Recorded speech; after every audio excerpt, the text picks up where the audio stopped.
The story begins with Akira, not Toriyama, watching a zombie show, really wishing his life was that exciting. Akira is a fit young man with short, scruffy black hair and matching color eyes. 3 years ago, Akira landed his dream job in the production department.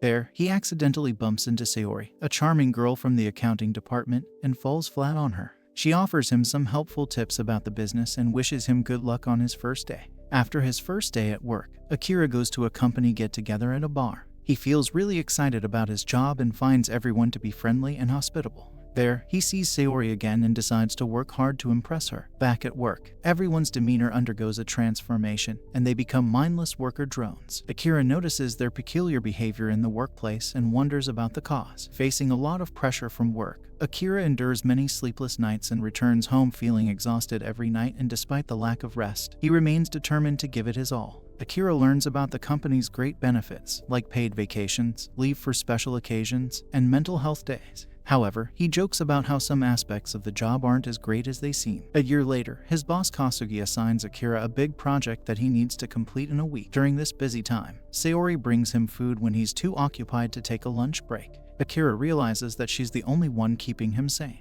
But then, he discovers that Sayori is actually his boss's mistress, which changes the way he sees things. With Sayori no longer a motivation for him, Akira starts to question why he keeps working for the production company. He thinks about getting a different job but realizes he might not have enough time for that, and he doesn't want to put more pressure on his team. As he starts his third year at the company, Akira's stress keeps growing, and he even starts to think about suicide. To find some comfort, he watches TV shows that talk about how to behave at work and how important it is to keep workers safe and healthy. Once more, Akira wakes up feeling like he hasn't slept enough. He sees a letter on his door reminding him about an unpaid fee for his bike space. Deciding to talk to the building manager about it, Akira gets no answer and sees the manager's door is open. He's shocked to find that the manager has become a zombie. Suddenly, he's running away from a whole group of zombies, wondering what's happening. After thinking it over, Akira starts to feel happy about the zombie apocalypse because it means he doesn't have to go to work anymore. In the middle of the zombie chaos, Akira finds a safe place and starts thinking about what to do with all the free time he suddenly has. He's worried about Sayori and how she's doing, but he admits to himself that he'd rather be eaten by zombies than hide his feelings for her any longer. When he gets to Sayori's apartment, he's shocked to see that his boss has turned into a zombie. Akira uses this chance to tell his boss he's quitting.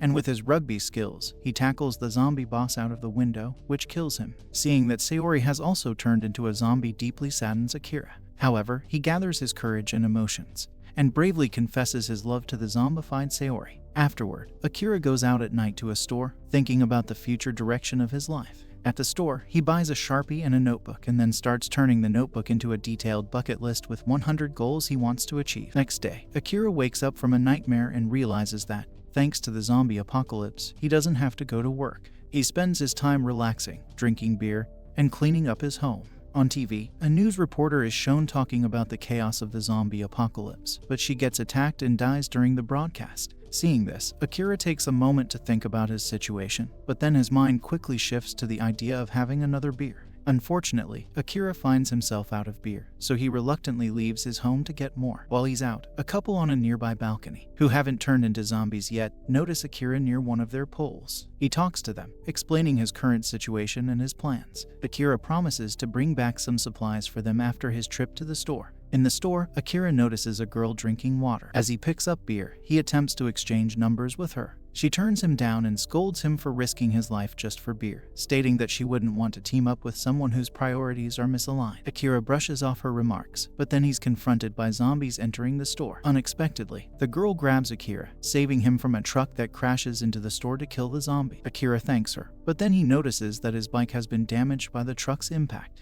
Akira finds a motorcycle and uses it to go back to the Kasaka's place, the couple he met earlier. When he arrives, he sees that their home is covered in blood and badly damaged. This leads him to the sad realization that they are either dead or have turned into zombies. Feeling downhearted, Akira returns to his own home and spends some time reflecting on his life. He then takes out his bucket list and starts crossing off 33 items before heading to bed. In a flashback, we see the girl Akira met at the store. She's working out while listening to an emergency broadcast on her radio, trying to stay fit and alert. She attempts to contact the lab station for more information, but there's no response. To keep her mind active and avoid turning into a zombie, she starts jotting down various activities she can do. Using her binoculars, she carefully observes the different types of zombies roaming outside, taking detailed notes on their behaviors and pattern. This is part of her strategy to understand and possibly outsmart the zombie. Eventually, she leaves her home to gather essential supplies but feels tempted to indulge in one of her favorite desserts, Sakura Machai. Suddenly, Akira enters the store, singing his beer song. The girl is watching all of this unfold on her phone, viewing the live footage from the camera she has attached to her bike. She spots the car before it collides with the store and therefore is able to save Akira. After returning home, she reviews the footage and notices Akira just before he entered the building, risking a lot just to get some beer. This makes her think if maybe she should have picked up the Sakura Machai when she was at the store. Next day, Akira tries to check off an item from his bucket list, growing a beard. Unfortunately, this doesn't work out as he hoped. While he's dealing with his beard experiment, Akira's phone starts getting lots of messages. The Wi-Fi is back. He realizes he hasn't checked his messages in 3 years, and now he has a ton of them. While going through these messages, he sees his childhood friend Kensho's name. Believing Kensho is still alive, Akira decides he must find him. At the same time, Kensho is in a tough situation at club shoe time. Trapped in the bondage room and facing a dangerous zombie, Akira calls Kensho and promises they will meet in Shinjuku, even though Kensho warns him about the risks. As Akira makes his way to Shinjuku, he takes a moment to tell the audience about Kensho. Kensho was popular in college, Akira's best friend, and loved to party. He later became a successful real estate agent. Even though Akira sometimes got annoyed with Kensho's advice to quit his unfair job, he is completely dedicated to rescuing his friend. As Shu succumbs to the zombies, the noise draws their attention away. Kensho seizes this opportunity and escapes the room, eventually running into Akira. Expressing remorse for not having listened to Kensho and being envious of his success, Akira sincerely apologizes. They are then chased to the rooftop by the pursuing zombies. With a daring move, Akira jumps to a nearby building and urges Kensho to follow suit. However, Kensho reveals that he had never been fond of his job and had been merely putting on a show all these years. His true passion lies in becoming a stand-up comic, and Akira wholeheartedly encourages him to pursue it by quitting his job. Kensho takes a leap of faith, successfully making it across to the other building, shedding his clothes along the way. Later that night, as they talk on the rooftop, Kensho confides in Akira about his ambition to save the survivors of the apocalypse, although Akira remains skeptical. Akira is engrossed in playing a video game centered around zombies, while Kensho takes on the role of chef and prepares a meal for both of them on the rooftop.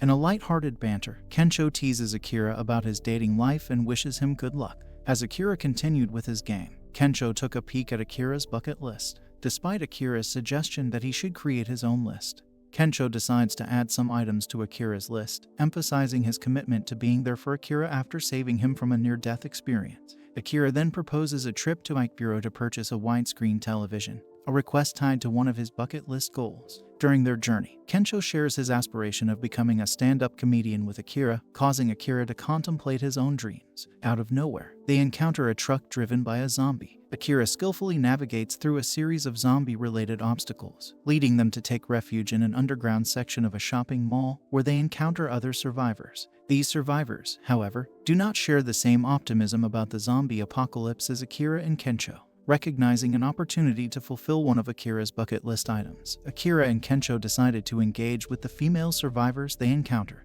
The girls, named Ryuka, Maki, and Yukari, introduced themselves as flight attendants, much to the delight of Kensho and Akira. Akira ponders how he could make their experience better, given the grim circumstances created by the zombie. Observing Kensho's success with one of the attendants, Akira resorts to a humorous stunt involving tequila to make one of the other girls laugh. Akira's plan succeeded, and all the girls burst into laughter. However, Akira had to retreat to the restroom to deal with the effects of the tequila. During his absence, Yukari checks on him. Meanwhile, Kensho and Maki explored a store together. Ryuka expresses her dissatisfaction with life, but their time takes a dark turn when the man they were with turns into a zombie and attacks her. The situation alarmed Kensho and Maki. On the other hand, Yukari confides in Akira, sharing her concerns about her career and revealing that she has a boyfriend. Maki and Kensho encounter a zombified Ryuka, and a gruesome incident unfolds as Maki gets bitten and Kensho has to defend himself by using Ryuka's suitcase as a weapon. Meanwhile, Yukari and Akira have a heart-to-heart conversation about their career dilemmas. Akira realizes that despite his initial dreams of working in the production industry, his current journey has made him realize that his dream was not truly his own. In the midst of their conversation, the man who had been been with them earlier arrives and attacks Yukari. Akira manages to fend him off, but it becomes apparent that Yukari has been bitten. Despite Akira's efforts, Yukari urges him to leave her behind, confessing her love for her job despite her misgiving. Akira reluctantly departs and encounters Kensho, who has successfully procured an 8 Kelvin widescreen television. As they make their escape from the area and return to their hideout, Akira reflects on the words of Kensho and Yukari and decides to add a new item to his bucket list to remember his childhood dream. This day, while Akira is absorbed in a zombie-themed video game, Kensho checks the latest news about the zombie outbreak and tells Akira that the self-defense force is isolating parts of Hokkaido, and some villages are sealing off tunnels. Akira feels relieved, thinking his family and Gunma might be safe. All of a sudden, Kensho decides to dye his hair yellow, while Akira tells him that he wants to be a superhero who fights zombies, a dream he's had since childhood. He even adds this goal to his bucket list. And to make this dream come true, Akira and Kensho decide to go to an aquarium. Hey, I, too, have a few goals on my bucket list, and if you want to help me fulfill them, subscribe. At the aquarium, they go into the back rooms. Akira finds a shark suit in a locker and uses spray paint to turn it into a superhero costume. He had told Kensho earlier that he wanted to use a shark suit as it's meant to protect against shark bites. Meanwhile, the same girl from the store and her group run into the aquarium, chased by zombies. Akira sees a chance to impress her by fighting the zombies in his shark suit, but he doesn't realize how much zombie bites hurt and needs Kensho's help. But Kensho can only watch because there's only one shark suit. Akira somehow manages to beat the zombies by throwing them into a lake. But he's disappointed when the girl doesn't seem impressed by what he did. Akira goes back to Kensho and the other survivors, and Kensho tells him to talk to the girl he wants to impress. When Akira introduces himself, the girl thinks about why he helps others. She says she appreciates what Akira does but worries that he might endanger his friends. Akira starts to think deeply about what she says. Then, a loud noise makes everyone look. Akira and Kensho find a shark with 2 people inside it. They run their heart out to avoid the zombified shark. The girl shows them an emergency exit while running from the shark and more zombies. They all made a dash for it, but the schoolgirl pushed aside Akira's crush. Reaching a safe spot, Akira notices that his crush is not there. He goes back to save her from the shark. She asks him if he means to do everything he says, and Kensho feels terrible because he can't help much. The girl has a plan to beat the shark. They split up to do different things. The girl does her part, and Akira faces the shark alone. At first, the shark is too much for him, but Kensho distracts it, giving Akira the chance to fight. The girl throws batteries to Akira, and he uses them to shock the shark. After a hard fight, Akira can say he's been a superhero like he wanted. Kensho asks the girl why she's not with the other survivors. She says she doesn't like being in big groups anymore. She sees Akira's list of things to do and talks about their different goals, and before they go their separate ways, Akira asks her about her plans. She tells him that she wants to go somewhere safe and sustainable. She shares her contact information with Akira, revealing her name as Shizuka. Akira and Kensho admire expensive watches when they return to their hideout. Unfortunately, they face a power outage and water shortage. In this moment of uncertainty, Akira looks at the night sky and thinks about his hometown, Gunma. Kensho suggests they go there to check if Akira's parents are okay. Taking this idea seriously, Kensho and Akira get ready and start their trip to Gunma. On the way, Akira talks about wanting to buy an RV to make traveling easier. They arrive at an RV show and unexpectedly meet Shizuka again. Akira extends an invitation for her to join their journey, but she declines due to her lack of a driver's license. Upon learning of Shizuka's license issue, Akira and Kensho emphasize the potential risks of her driving an RV without experience, attempting to convince her to come along. And while they contemplate the vast selection of RVs, Shizuka tries to find one that fits their needs. Although Akira and Kensho first think about a fancy RV, Shizuka doesn't think it's the right one. Kensho suggests picking an RV that they all like. While they are making their choice, they accidentally attract a lot of zombies. To escape the danger, they quickly get into a random RV and drive off. During their journey, Shizuka shares her views that the zombie outbreak might be caused by a virus and that making a vaccine could be the answer. Suddenly, they run into a spike strip on the road, which causes Kensho to get hurt as he's riding in front of the RV.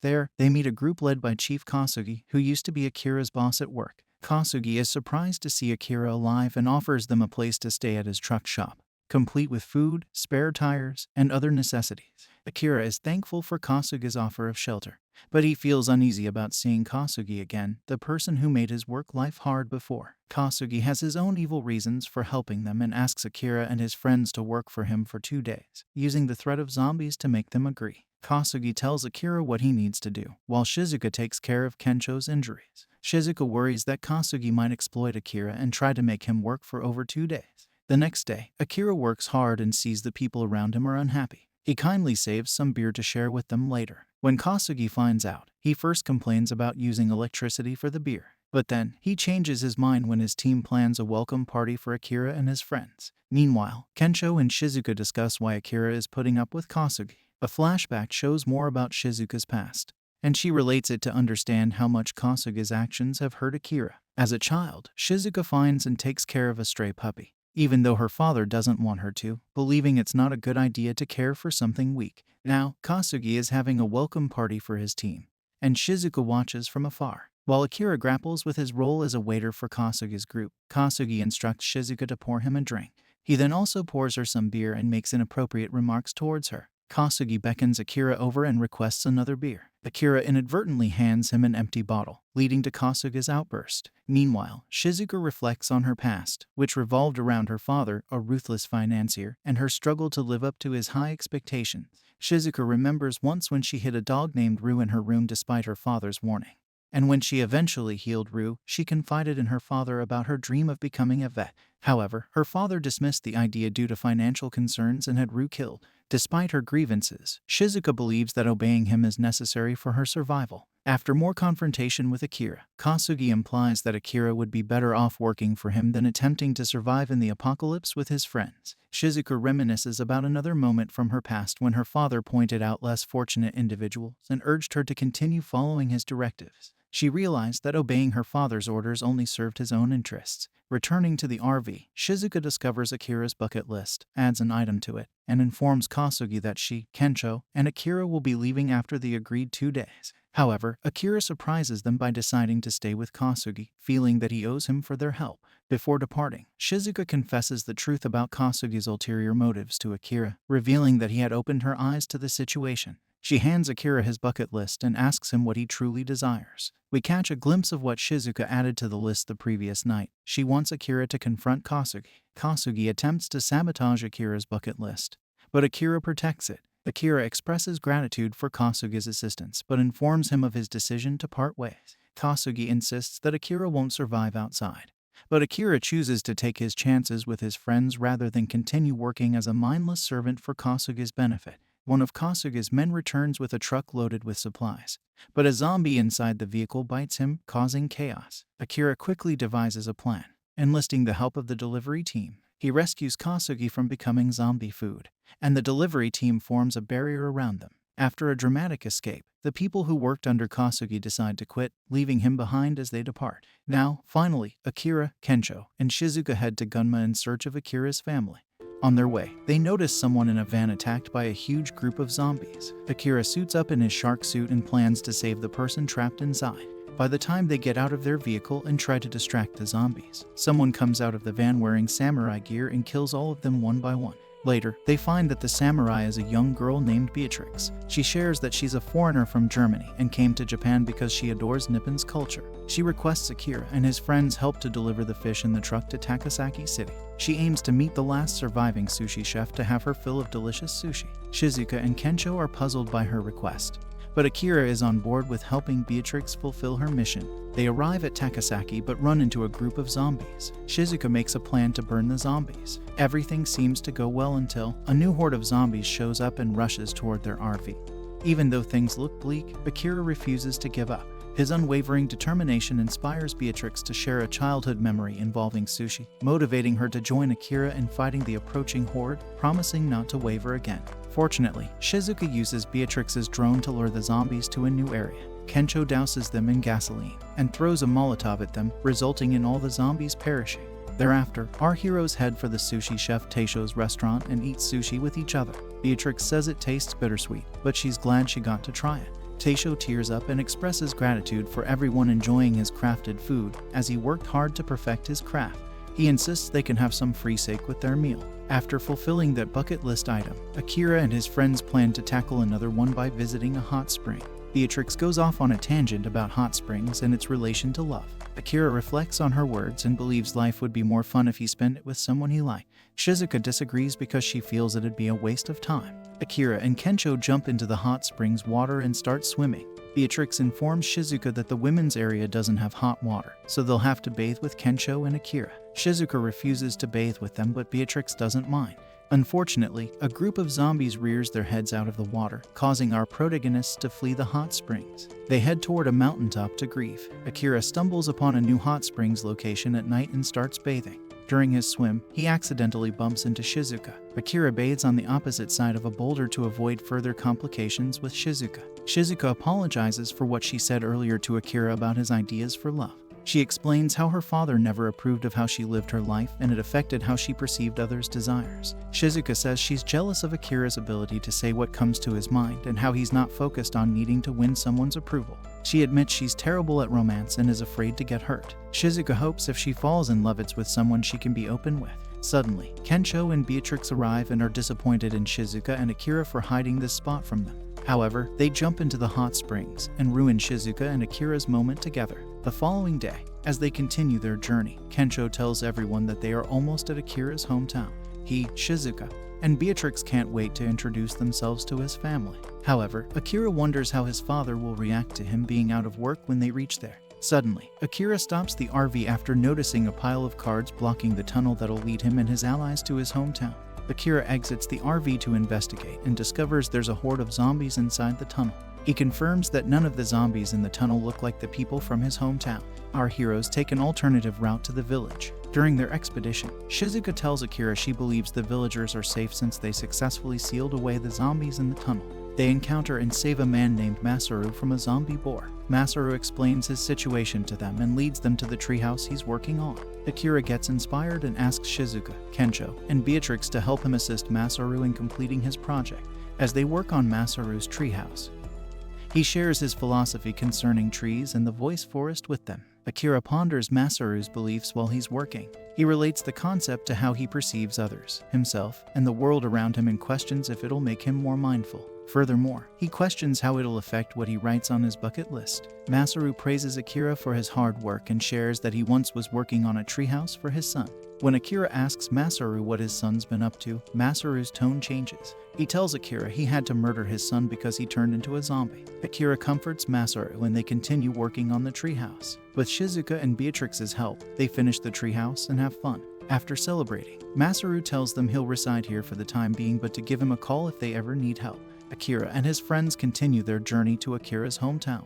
He shares insight about his homeland's history and locations with his friends. Eventually, they arrive and Akira points out his home to Beatrix, Shizuka, and Kensho. When they get closer to town, Akira notices no one's outside and everything looks disheveled, causing him to panic. He rushes home, only to find the townspeople partying hard. The townspeople inform Akira's parents that he's arrived. Akira thanks his father for everything he's done for him and apologizes for not doing much for them. His father hits him on the head and scolds him for spewing nonsense. His father informs Kensho, Beatrix, and Shizuka they have empty rooms they can use and suggests they get some rest. He tells his wife he'll be heading to the fields and suggests she take over from here. Akira's mother hands Akira and his friends some food and explains how everyone has been functioning in the village before and after the zombie outbreak occurred. As for the zombies in the tunnel, Akira's mother says people attempted to seek refuge in town. However, some were infected and ended up infecting everyone. Akira's mother said they had no choice but to seal the tunnel to prevent the infection from spreading. Fortunately, his mother said some people survived and are comfortably living amongst the villagers. Beatrix gets inspired and tells Akira he should add a historic home renovation-related item to his bucket list. Akira thinks it's a stellar idea but wants to focus on repaying his mother and father. Kensho, Shizuka, and Beatrix depart to explore the town, leaving Akira alone with his mother. He attempts to help his mother with things to fulfill his repayment goal. His mother thanks him for worrying about her but suggests he get some rest after his long journey here. His father returns home and asks him to help him with some farming duties. After failing to connect with his father, Akira leaves to wash his face. He ponders what he can do to make his mother and father happy. Meanwhile, Akira's father succumbs to pain as it's revealed he's extremely ill. Akira returns with green beans and follows his father back to their home. They cross paths with some people who came from the city, but Akira feels like he's seen their leader somewhere before. These people are heading to the tunnel and alarm the zombies. Then, we cut to a flashback of their mysterious leader.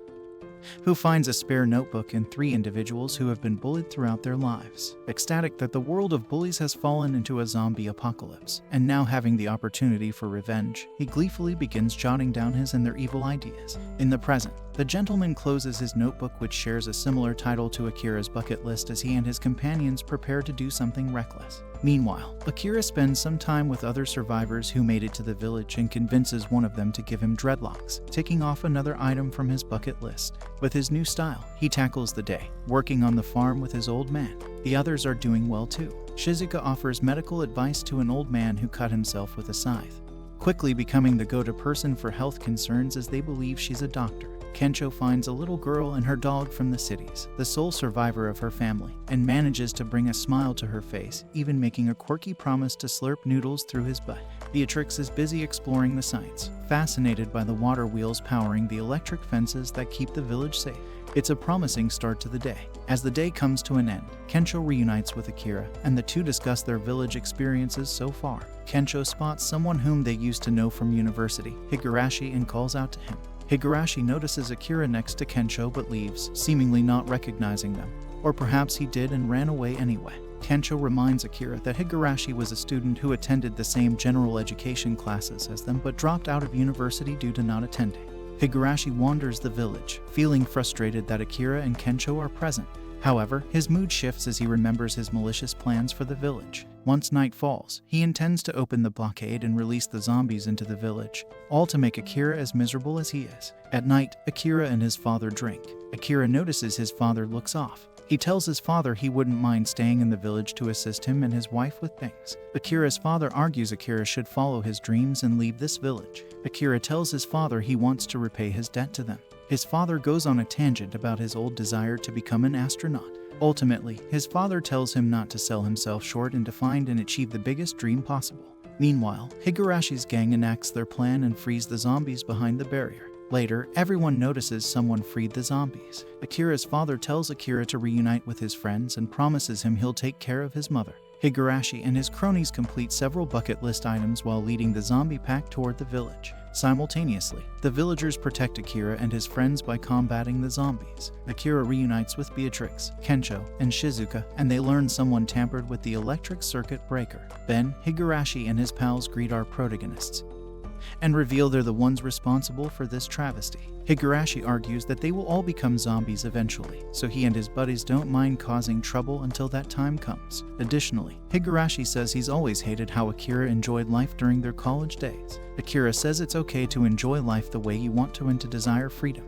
However, he says it's important to respect others' freedom and doesn't like how Higurashi and his buddies are trying to steal that away from the villagers. Akira jots down a new item and states he wants to repay his parents for their love and support. Higurashi laughs and challenges Akira to see who'll complete their bucket list first. Shizuka tells Akira they should focus on evacuating the villagers. Beatrix plans to shut down the electrical fence's generator while Akira says he'll focus on giving back to his parents. Although she finds Akira's task strange, Shizuka tells everyone to reunite at the suspension bridge once Beatrix shuts off the electric fence. Kensho notices Anju rushing toward the village and chases after her. Meanwhile, Kanbayashi, a member of Higurashi's group, notices Beatrix and plans to stop her. Higurashi informs his gang members that they can do as they please and vows to turn everyone in the village into zombies so he can end his summer break on a high note. Kensho catches up with Anju, and they manage to hide in a barn from the zombies. However, feeling unsafe, they are forced to climb to the rooftop. Soon after, a ladder appears, and one of Higurashi's gang, Kurasugi, climbs up with them.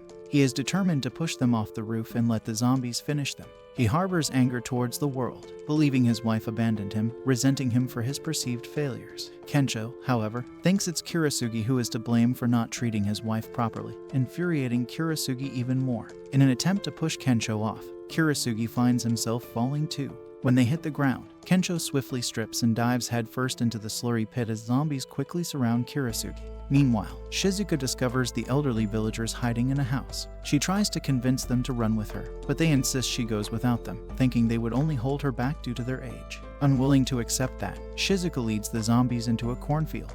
Unfortunately, this draws the attention of Eitenbu, another member of Higurashi's gang. He believes the world has been unfair, luck never on his side, and is determined to change it with Shizuku, whether she agrees or not. Back in the house, old man Hikomen, in a moment of clarity amidst his dementia, scolds the others for letting Shizuku bear the burden and for giving up. Despite their age, he insists that the land has made them tough. Inspired, they rally around him and rush to save Shizuku. Beatrix hurries to the water wheels but can't figure out how to stop them. Kanbayashi intervenes, ramming her off her horse and brandishing a power saw. Despite Beatrix's skill, her swords prove no match for such a formidable opponent. Kanbayashi, angered by Beatrix's belief that their actions are wrong, reflects on the frustration of not being acknowledged, similar to her experiences in the office when no one recognizes her correctness. In a decisive move, Beatrix grabs one of the water wheels, climbs on top, and attracts the zombies, causing enough weight to pull the wheel off. Walking on the wheel, she crashes through the zombies, rolling over Kanbayashi in the process. Akira is busy defending his parents' house, where they and other survivors are hiding. Determined to repay his parents for everything they've done for him, Akira finds himself dragged inside by his father when the door opens. His father insists that if Akira truly wants to repay them, he shouldn't make them watch him die. Taking up the fight with the zombies, his father's condition makes it challenging. Eventually, Higurashi arrives and pulls him into the bucket of the digger, demanding that Akira allows himself to be bitten by a zombie or he will throw his father to them.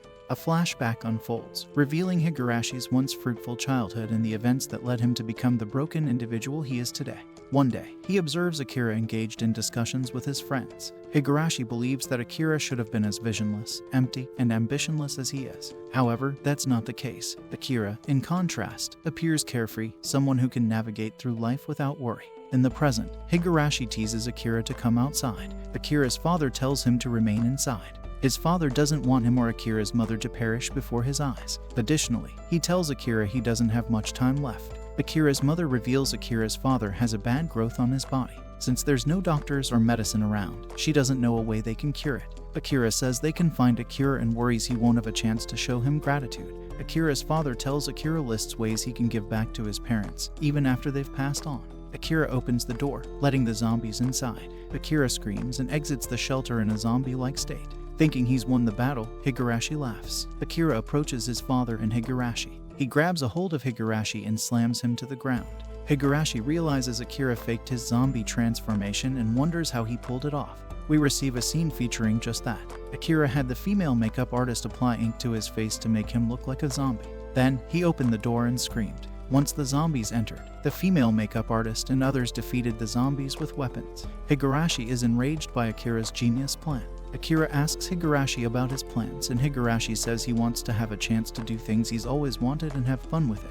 Akira says Higurashi didn't look like he was having fun, but Higurashi believes he was having a blast. While lost in thought, a zombie bites Higurashi on the leg, and he realizes his time on Earth will be coming to a close soon. Akira asks Higurashi what he wants to write down on his real bucket list. Higurashi says he simply wanted to have a fun time at the public pool with his friends again. It's revealed via flashback that Akira approached Higurashi during their college days and asked him if he wanted to grab food with him and others. Instead of accepting Akira's offer, Higurashi runs away. Akira says he should have told him sooner. He promises Higurashi he'll attend a public pool outing with him if he ever becomes a zombie. Higurashi pushes Akira aside and rushes toward the zombie horde. He reaches a river and hops inside it. Meanwhile, Kensho and Shizuka reunite with Akira and his group by the electrical fence. Beatrix follows close behind and destroys the fence with the village water wheel. They reach the suspension bridge but realize it's broken. Suddenly, Mr. Kumano arrives with a spare bridge and hands it to Akira. Akira and Kensho toss the bridge on the other side and urge everyone to travel across it.